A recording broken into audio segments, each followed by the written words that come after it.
आज की कहानी बाइबल में वर्णित एक ऐसी घटना है जो इज़राइल में न्यायियों के समय घटी, जब आसपास उग्र घटनाएं होती हैं और कहीं दूर से एक शांतिपूर्ण घटना। एक ऐसी मोआबी स्त्री की कहानी है जिसके पति की मृत्यु हो जाने के बाद वह कैसे अपनी इज़राइली सास के प्रति असाधारण निष्ठा और परमेश्वर के प्रति गहन भक्ति का प्रदर्शन करती है। वह कैसे अपने अच्छे आचरण और मीठे वचनों के कारण स्त्रियों में धन्य हो जाती है और उसका जीवन उस आशीष को दर्शाता है जो एक अन्य जाति स्त्री को प्राप्त हुई थी, जिसने इज़राइल के परमेश्वर की शरण ली थी और इस प्रकार वह परमेश्वर के विश्वास योग्य लोगों का अंश बन गई। हम में से प्रभु यीशु को ग्रहण तो बहुत लोगों ने किया है, लेकिन हमें जांचना चाहिए कि कब हम उसके विश्वास योग्य लोगों में हैं। क्या हमने अभी तक अपने जीवन को ऐसा बनाया है कि प्रभु हमसे कह सके कि हाँ, मैं तुझ पर विश्वास कर सकता हूँ। हम तो उस पर विश्वास करते हैं क्योंकि वह कभी नहीं बदलता, लेकिन हमें अपने आप को भी ऐसा बनाना है कि हम उसके विश्वास योग्य लोगों में गिने जाएं। आज हम रूथ के जीवन से यही सीखेंगे। कहानी पसंद आए तो लाइक और सब्सक्राइब जरूर कर दें और वीडियो को लास्ट तक जरूर देखें, क्योंकि लास्ट में हम देखेंगे परमेश्वर ने रूथ को कैसे आशीष दी। तो बात उस समय की है जब इज़राइल में कोई राजा नहीं हुआ करता था और उन दिनों में न्यायी लोग न्याय करने के लिए ठहराए गए थे। उन दिनों में यहूदा के देश में अकाल पड़ा तो बैतलहम का एक व्यक्ति अपने परिवार को लेकर बैतलहम से मोआब देश को रहने चला गया। उसका नाम एलीमेलेक था। उसकी एक पत्नी नाओमी थी और 2 बेटे थे। कुछ समय बाद एलीमेलेक मर गया। उसके बाद नाओमी के बेटों ने मोआबिन स्त्रियों से विवाह कर लिया। उनमें छोटे की पत्नी थी रूथ। 10 वर्ष मोआब में रहने के बाद नाओमी के दोनों बेटे भी मर गए और वह बहुओं के साथ अकेली हो गई। एक दिन उसने सुना कि यहूदा में परमेश्वर ने अपने लोगों की सुधि ली है और अनाज दिया है, सो यहूदा को जाने के लिए निकली। तब उसने अपनी दोनों बहुओं को कहा कि परमेश्वर तुम्हें आशीष दे कि तुमने मुझसे प्रेम किया। तुम पर ऐसी कृपा हो कि तुम्हें फिर पति मिले। और उनको चूमा और वे आपस में रोने लगी। फिर नाओमी की बहुओं ने कहा, हम तेरे साथ ही चलेंगे। लेकिन नाओमी ने कहा, मेरे और पुत्र भी नहीं हैं कि तुम उनसे विवाह कर सको। यहोवा का हाथ मेरे विरोध में उठा है, लेकिन तुम क्यों दुख उठाओ। यह सुनकर उसकी बड़ी बहू उठी और अपनी सास को चूमकर अलग हो गई। परंतु रूथ ने नाओमी को नहीं छोड़ा। नाओमी ने रूथ को दोबारा समझाते हुए कहा, तेरी जेठानी तो चली गई, तू भी चली जा। लेकिन पता है रूथ ने अपनी सास से क्या कहा? उसने कहा कि तू मुझे जाने के लिए न कह, क्योंकि तू जिधर जाए मैं भी उधर ही जाऊंगी। जहाँ तू रहेगी मैं भी वहाँ रहूंगी। तेरे लोग मेरे लोग होंगे और सबसे महत्वपूर्ण तेरा परमेश्वर मेरा परमेश्वर होगा। उस दिन से उसने नाओमी के परमेश्वर को भी ग्रहण कर लिया।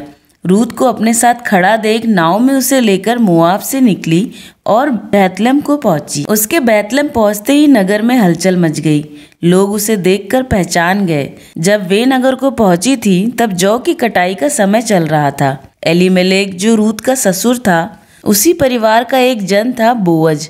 बोअज बहुत धनी व्यक्ति था जिसके बहुत से खेत थे। रूथ ने एक दिन अपनी सास से कहा कि मुझे किसी के खेत में जाने दे कि मैं सिला बिनकर लाऊं और हम दोनों पेट भर सके। नाओमी ने उसे जाने की अनुमति दे दी। रूथ जब खेत पहुंची तो वहां और भी लोग थे जो कटाई कर रहे थे। रूथ भी उनके पीछे पीछे सिला बिनने लगी। जिस खेत में वह पहुंची थी, संयोग से वह बोअज का ही खेत था। कुछ समय बाद बोअज खेत देखने के लिए वहां आया और उन सब लोगों से कहा, यहोवा तुम्हारे संग रहे। फिर बोअज ने उन कटाई करने वाले लोगों पर ठहराए गए सेवक से पूछा, ये किसकी कन्या है? उस सेवक ने उसे बताया, यह एक मोआबी स्त्री है जो नाओमी के साथ मोआब से लौटी है। उसी ने मुझसे पूछा था कि मुझे कटाई करने वालों के पीछे बालें बटोरने दे। और उस सेवक ने यह भी बताया कि वह केवल थोड़ी देर ही घर पर रही है, सुबह से अब तक यहीं है।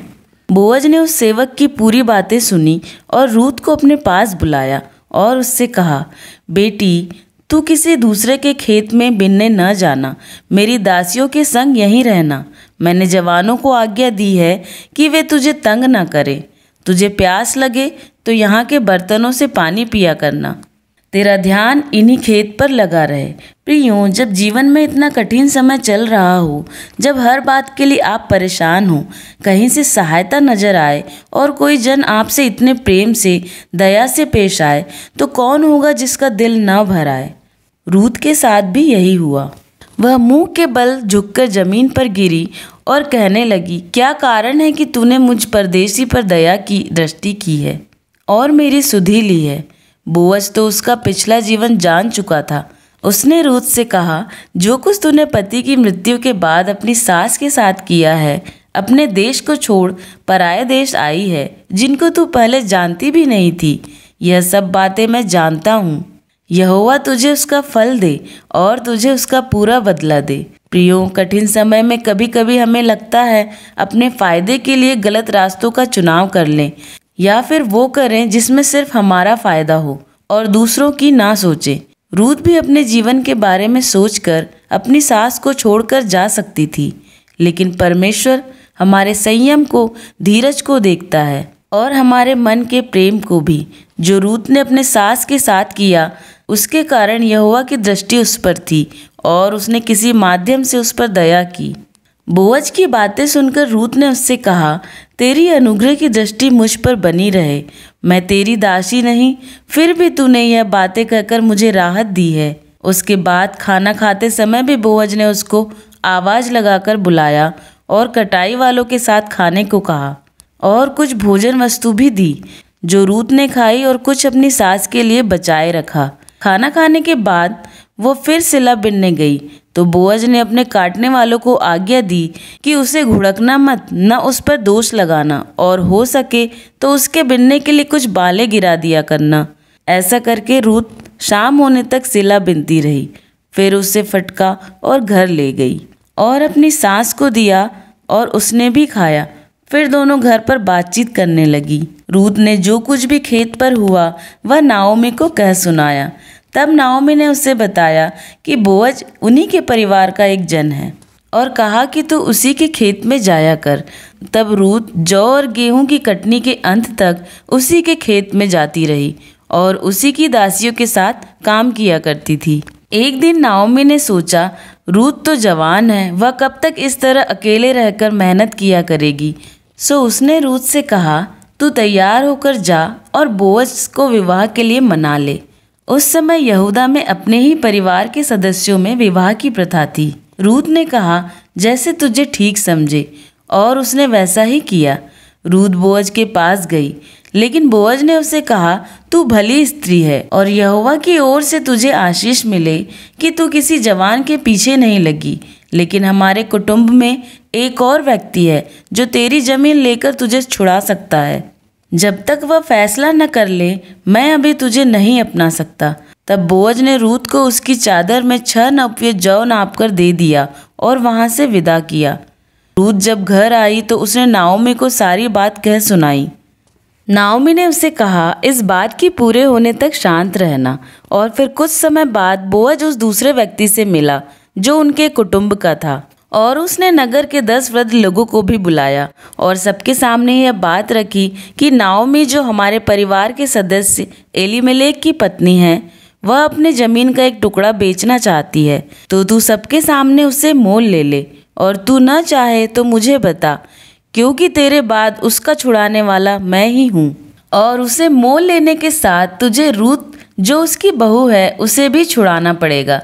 उस कुटुंबी ने कहा, मैं उसे नहीं छुड़ा सकता, ऐसा ना हो कि मेरा निज भाग बिगड़ जाए, इसलिए मेरा अधिकार तू ले ले। पुराने समय में इज़राइल में छुड़ाने और बदलने के विषय में सब पक्का करने के लिए यह प्रथा थी। मनुष्य अपनी जूती उतार कर दूसरे को देता था। इज़राइल में प्रमाणित करना इसी रीति से होता था। तब बोअज ने सब लोगों से कहा, आज तुम इस बात के गवाह हो कि मैं मोआबिन स्त्री रूत से विवाह करके उसके मरे हुए पति का नाम स्थिर रखूं। और सभी लोगों ने इस बात के लिए हामी भरी और रूत को आशीष दी। जो संतान यहोवा तुम्हें दे, उससे तेरा घराना आशीष पाए। इसके बाद बोअज ने रूत से विवाह कर लिया। कुछ समय बीता और रूत को संतान हुई, जिसका नाम ओबेद रखा गया। बाद में ओबेद से यिशै ने जन्म लिया और यिशै से दाऊद ने। इस तरह यीशु मसीह, जिसे दाऊद का मूल कहा गया, यह वही दाऊद है जिसकी परदादी रूत हुई। हम सब रूत के जीवन से सीखते हैं कि उसने अपने कठिन समय में भी परिवार को नहीं छोड़ा और अपने व्यक्तिगत सुखों को न चुनकर सास के साथ रही। उसने कठिन परिश्रम किया और इसी फल के रूप में उसका दोबारा परिवार बन सका। इस आधुनिक जमाने में जहाँ परिवार टूट रहे हैं, हमें रूत से सीखना चाहिए कि परिवार कैसे बचाया जा सकता है। इसीलिए नीति वचन में लिखा है, भली पत्नी का मूल्य मूंगों से भी बहुत अधिक है। शोभा तो झूठी और सुंदरता व्यर्थ है, परंतु जो स्त्री यहोवा का भय मानती है उसकी प्रशंसा की जाएगी। और रूत अपने जीवन से हमें यह शिक्षा देती है कि कठिनाइयाँ विश्वास के साथ परमेश्वर की ओर मुड़ने का एक अवसर है। परमेश्वर की महिमा हो।